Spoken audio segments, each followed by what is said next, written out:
What's up, guys? Today we're going to check out Kraven the Hunter on 4K UHD.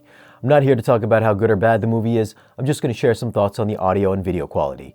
Now let's go over a few tech specs.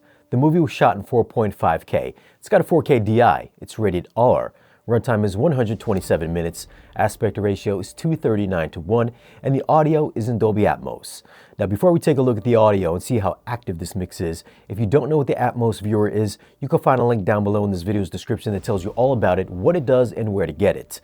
You can also find a list of all the gear that I use for these 4K reviews down there as well. Jumping straight to the Atmos viewer, I will say that most of this movie is in a 7.1.2 configuration for about 75% of the time. So if you've got 6 or more top channels, then the top middle channels will get the most usage.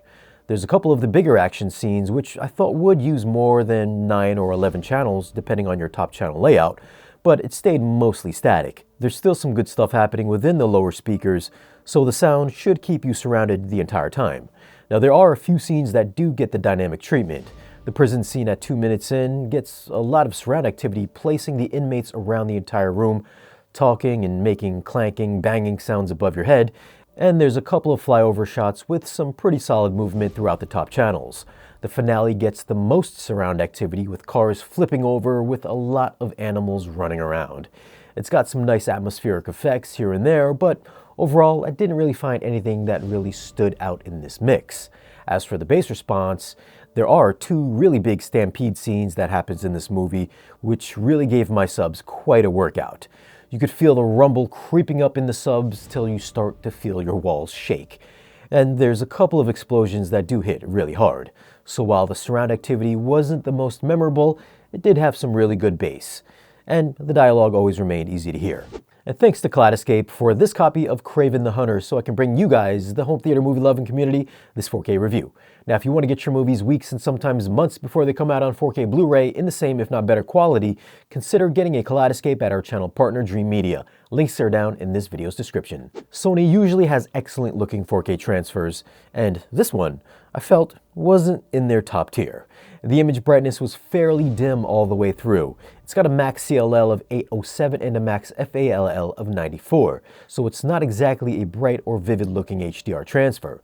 Most of the color palette uses natural tones, so nothing really stylized, and since the image was dim, the colors looked muted.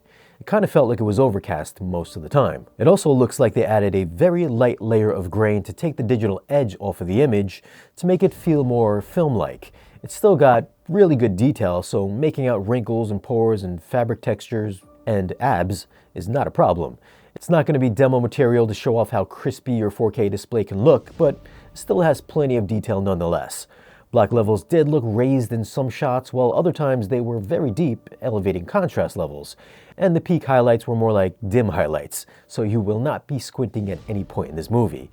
It's an overall alright looking 4K transfer, so I'm gonna go with a 7.5 for video. For audio, the surround effects were immersive most of the time, and the bass was impressive at times. It was nothing crazy, but a decent overall mix. I'm gonna go with an 8.2 for audio. Now I was hoping this would have been a knockout to watch at home since it totally bombed at the box office, but it was just, I felt average at best. I mean, if you're a fan of the Sonyverse, then I suppose this is a pretty safe pickup. Now this review was based off of the Kaleidoscape version, which comes in at 75.4 gigs in Dolby Vision and 68.8 gigs in HDR10, which is the version I watched. If you're holding off on picking this up on 4K Blu-ray, it should be releasing on March 4th, so a little over a month away. Or you can get it now on the Kaleidoscape in the same, if not better quality. So what are your thoughts on Kraven the Hunter on 4K? Have you seen it, and where would you place it in the live-action Sony not-so-villain verse? Leave your comment down below and let us know. Now, if you want to pick up this movie, I will leave some links for it down below in this video's description. As always, guys, thanks for watching. If you want, you can follow us on social media, and if you want to support the channel and get exclusive content or great discounts on audio and video gear, then stop by our Patreon page. Be sure to like this video if you found it useful, and subscribe if you haven't already. And I'll see you again in the next video.